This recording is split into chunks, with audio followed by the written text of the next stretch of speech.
In this video, we want to solve some basic logarithmic equation. Let's take a look at the example that I have on the board. Log base 2 of x plus 4 is equal to 5. So here we have a single logarithm equal to a number. If you recall from the videos on exponential equations, when we had a single exponential equal to a number, we rewrote it in logarithmic form. So here we're going to do the opposite. We're going to take this logarithmic form and rewrite it in exponential form. So when we do that, we're going to get 2 to the 5th power equal to x plus 4.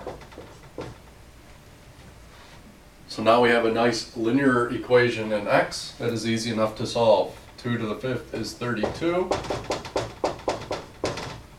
Subtract 4 from both sides, we get that x is equal to 28. Now whenever we solve a logarithmic equation, we need to check that our solution is in the domain of any logarithms that appear. 28 is certainly in the domain because when we substitute in 28, we get a positive argument, and logarithms are defined on positive arguments. Let me slightly alter this equation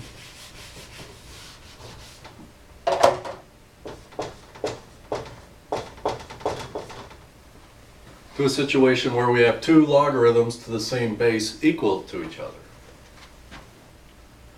Recall from the exponential equations that when we had two exponentials of the same base equal to each other, we knew that the powers had to be equal because exponentials were 1 to 1. Logarithmic functions are also 1 to 1, and since we have two logarithms of the same base equal to each other, their arguments must be equal.